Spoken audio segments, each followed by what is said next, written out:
Tonight on Prime Business, Center for Economics, Finance and Inequality Studies, CEFIS, is calling for a review of e-levy to at least 0.25%. We'll hear from its Executive Director and Senior Finance Lecturer at the University of Ghana Business School, Dr. Benjamin Amoah. From where I'm sitting, I think that anything between 0.25 and 0.5 is what will likely do the trick for the ministry. And government urged to lift the ban on new LPG retail outlets and put in place control measures to check operations. Ban on the usage of, this filling outlet, I think it shouldn't be the way to go. What we need to do is just to make sure that we put in controls. My name is Beverly Broom. Please stay for details.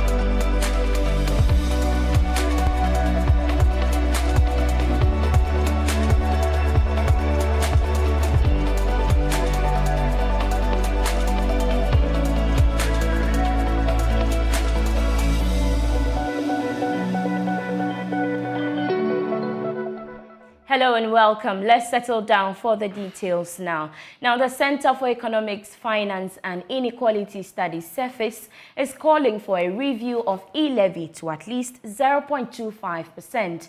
Now, this follows accounting and auditing firm PwC calling for a review of the rate to not more than 0.75%. And their reason is government adjusted the e-levy revenue target by over 91% from 6.9 billion cedis to 600 million. And 3 months after its implementation, it accrued just 10% of that. Dr. Benjamin Amoah spoke on the marketplace. It is absolutely in order. And the expectation is that as the rate is reduced, we'll get a lot more consumers to consume and make use of e-levy. But then again, in the mind of the policymaker, is it going to be a simple comeback for the consumer? And so if you call for review, that is okay, but you need to work out the numbers, simulate the numbers, and see what a likely behavioral response will be. And if even in natural fact, the 0.75% is what will draw most of the consumers back.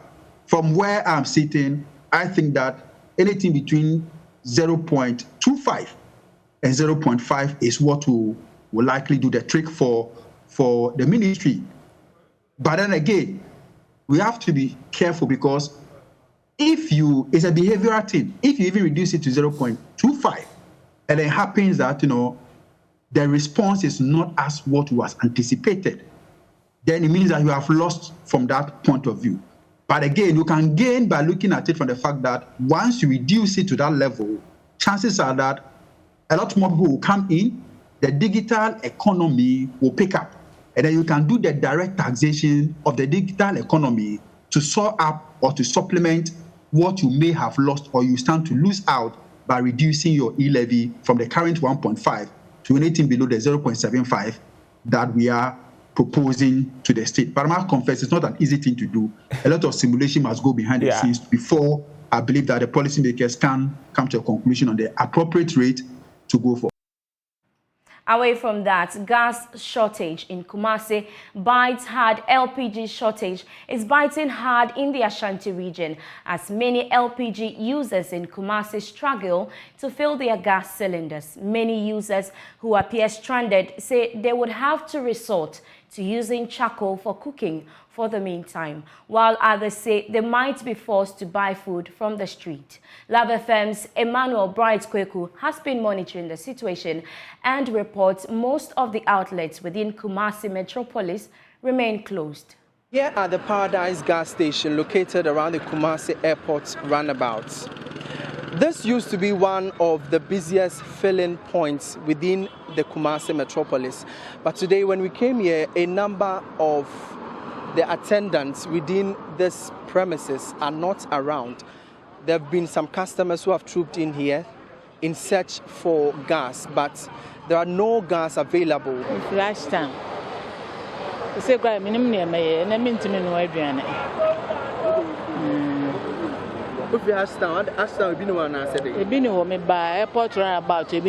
don't know what to do now. I won't be cooking today. I will buy food from the streets.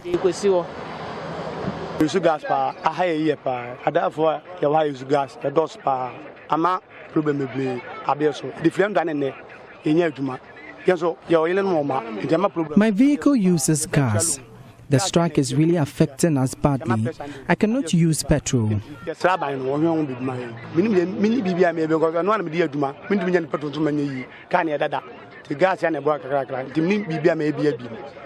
Almost a year better gas in Tinoyadi or better just increments and over.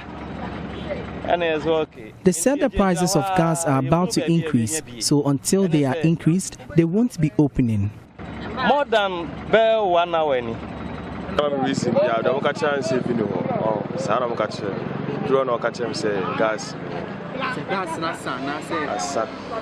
They told me there is no gas. This will really affect me since I have to heat water for my bath during this cold weather. We are affected because we are also renting how much also eating so whether now the star whether also eating so how much no I maybe okay the moon is a gas here there fast yeah the gas no why no boy. The gas is faster. For the meantime in gas no bar near barbecue. Meanwhile, some liquefied petroleum gas users in Kumasi say they will be buying food from the streets, and others are reverting to using charcoal as they struggle to access the domestic fuel. Most gas outlets in the metropolis remain closed. Stranded in a quest to refill her 6-kilogram gas container, Ya Ajapon has been searching all morning for a gas outlet to access LPG for domestic use. From Ashtown to Angloga, all the pump stations she has visited remain closed. With LPG being her only fuel source, she says she will resort to buying food from the streets until she gets gas to refill her container.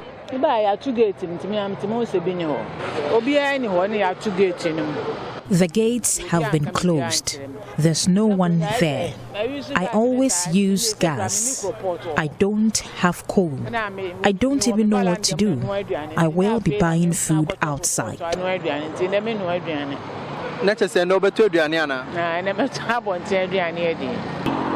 Her situation is no different from many other LPG users, including commercial drivers who trooped to various gas stations. Simon Mensah, a commercial driver, says the shortage will affect his trips, ultimately biting hard on his daily sales. I have no option. Gas is what my vehicle functions with. After this trip, I won't be going again. The gas is about finishing. I won't be working until I get gas. I have a family to cater for, so this is really affecting us. The Ghana National Petroleum Tanker Drivers Union began a sit-down strike on Monday. Their reason stemming from the government's refusal to reopen some gas stations that were closed following a gas explosion in Accra in 2017. In the Ashanti region, at least 25 gas stations are under the ban. Organizing Secretary of the LPG Dealers Association of Ghana is beseeching LPG users to empathize with them. We are even feeling more pain than it because we can't.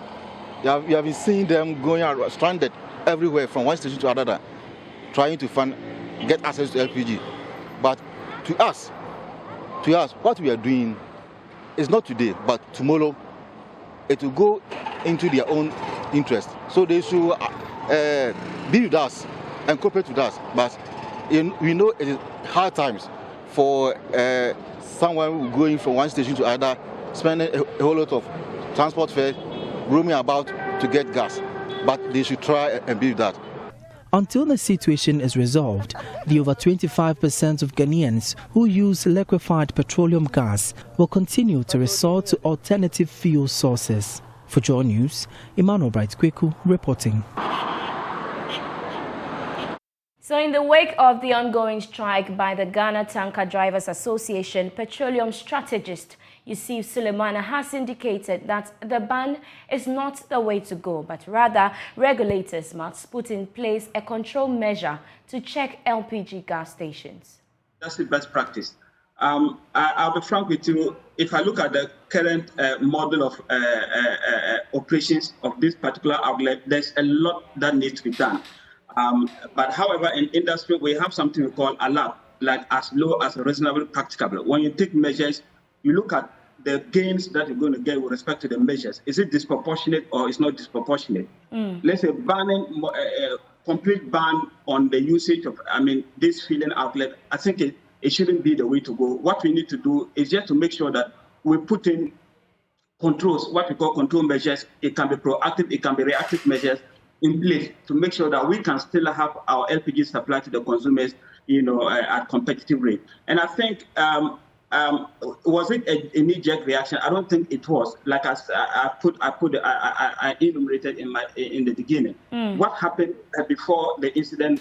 This ban came on. This particular ban came in place. I think it was clear that we needed to have that particular, a bit of fallow period for us to reassess ourselves to see whether these are our safety protocols, we are adhering to them or not. So yes, the regulator has to engage them and then make sure that all safety protocols that are required to put in place are put in place, and so that they can be come back to. They can bring back services to the consumers. Yeah. Municipal and metropolitan authorities are being urged to empower private sector institutions in their various assemblies and communities to support the work of government in making the Continental Free Trade Area a success. Minister for Trade and Industry Alan Tremantin, who made the call, believes that the country can benefit immensely from the agreement if local authorities and the private sector collaborate in improving government's policies towards the agreement. The minister was speaking at the launch of the National After Policy Framework and Action Plan for boosting Ghana's trade with Africa. Here's a report. The policy framework will serve as a guide for Ghana's implementation of the Continental Free Trade Agreement. Ghana has already taken the lead in exporting some products to other neighboring countries under the agreement since it kick-started in 2020. Speaking at the launch of the policy document and action plan for boosting Ghana's trade with Africa, Minister of Trade and Industry Alan Tremantin called on local authorities to support efforts in empowering the private sector. National After Policy Framework and Action Plan, which we are about to launch today, is based on inputs from a broad range of stakeholders from both the public and the private sectors. It is my wish, therefore, that the ministries, departments, and agencies, as well as metropolitan, municipal, and district assemblies, together with such institutions such as banks, insurance companies, transport and logistics companies, would all work together to empower the private sector in Ghana to harness the full benefits of the AFCFT. Speaking on behalf of President Akufo-Addo, Minister of Information Kojo Nkrumah assured the balance of payment and economic challenges experienced by African countries due to external factors can be resolved when the agreement becomes successful. African countries cannot overcome the current economic challenges occasioned by the incidents of the COVID-19 pandemic and the Russia-Ukraine war if we do not develop measures to improve the productive capacities of the private sector and increase intra-African trade. The effective operationalization of the AFCFTA agreement in Ghana would significantly boost Ghana's balance of trade, stimulate investment and innovation, diversify exports, improve food security, foster structural transformation, enhance economic growth, and above all, provide jobs for the Ghanaian youth. So far, about 46 countries have ratified the agreement, paving way for trading. The ARB Apex Bank says it is positive many rural banks will recover from the reeling economy, as a number of the banks have already made significant profits. However, the rural banks are worried about the rising inflationary pressure due to the government's failure to support local production. Chairman of the Board of Directors for the association, Dr. Anthony Kwesi Albin, was speaking at the 20th Annual General Meeting of the association in Kumasi. Global economic growth, as projected by the IMF, is expected to plummet from 5.9% to 4.4% in 2022, stemming largely from the Russia-Ukraine war. Ghana continues to reel from the exacerbating impacts of the war, affecting the performance of banking industries, including rural banks. With gradual recovery from the pandemic, the rural banking industry recorded marginal improvements, with deposits growing by 11.5% from 5.3 to 5.9 billion Ghana cedis in 2021. Despite some temporal losses incurred at the last quarter of 2021, the Association of Rural Banks says they are well positioned to recover from the impact of the war compounded by the COVID-19 related bottlenecks. Dr. Anthony Albin is the chairman of the board of directors for the ARB Apex Bank. During the pandemic, that is where most of the rural banks were increasing their deposits. You see, if you apply the right strategy, you know the people in the rural areas. And I must also say that the rural banks have more customers than any other bank in Ghana. Our customer base is about 6.5 million Ghanaians. So we are a force to reckon with when it comes to the mobilization of small funds from our unbanked communities in the rural areas. So yes, from the book, we made some losses, but I mean, we know for now that we are, in the profit-making zone now. The raging Russian war has heightened uncertainty in global outlook, with a spike in crude oil prices and elevated inflation expectations. The Apex Bank for the rural banking industry is admonishing the government to invest in local production to avoid devastating impact of external shocks on the economy. Ghana imports almost everything, including toothpicks. So if the price of toothpicks go up, the burden falls on you here in this country. And then, of course, if you are not producing anything, that's also a cause. And the general price build-up, if there's a general price build-up in the country, especially the product, and we don't have strong productive sectors, that is the source of inflationary pressures that we face. So what we can do is to increase production, try and support our farmers, try and support our SMEs, and try and consume what you produce. Because once we have developed this inordinate taste for foreign product, then we will continue to take on import-based inflation. Meanwhile, some rural banks continue to have significant amounts of money locked up with the Security and Exchange Commission regulated institutions. Managing Director of ARB Apex Bank, Alex Kwesi, however, assures of engagement with the regulators to salvage much funds to improve the liquidity position of the industry. We all know that the issues related to the Black Shield, which formerly used to be the Gold Coast Securities, still unresolved. The liquidation order has not even been granted because the issue is still at court. And we have significant amount of monies getting to about 300 million. Additionally, there are some other companies, NTAC, we have some 147 million locked up there, and some other institutions. So you could see that these are NTAC, they are still holding their license, but the fact is that they were significantly affected adversely, and they don't have the liquidity now to honor all these repayments. But we're still in discussions with them and possibly restructure these payments so that some respite will come from, will be to the side of the rural banks. So it's a significant issue as we speak, but we believe that with some kind of discussions, we can come to good conclusions. For Joy Business, Emmanuel Bright Kweku reporting. Fast Forward Sports, a subsidiary company of Fast Forward Stores owned by SmartMark Limited, has said it will continue to provide jobs to Ghanaians. According to the Chief Executive Officer for Fast Forward Sports, the company will engage more Ghanaians in its daily activities to support the economy and provide quality goods. He spoke to Joy Business at the launch of their modern sport multi-brand flagship store concept at the Accra Mall. Ford is the biggest and the fastest growing sports and fashion retail business in Ghana and Africa at large. The company provides up-to-date, high-tech and fashionable sports apparel, footwear and accessories. Speaking to Joy Business at the launch of the company, Chief Executive John Onyekuzoro said the company will give the best services such as hands-on in-store training on the use of its product and good customer services. We're here to have a grand opening of our multi-brand sports store called Fast Forward. Fast Forward is one of the brands under the SmartMark group. SmartMark has numerous brands like Tommy Hilfiger, Swatch, Levi's, TM Lewin, Charles Stewart, and so many others. But the newest in Ghana today is the Fast Forward multi-brand sports store.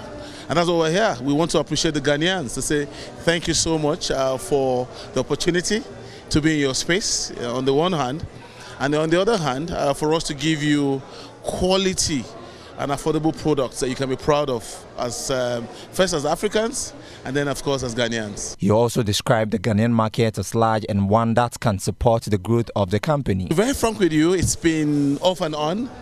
You know, the global economy has been in recession. The COVID-19 came, it slowed down things. But because we trust the Ghana environment, we stood by the economy and said, no, we'll be here. So it's been off and on. It's been quite difficult.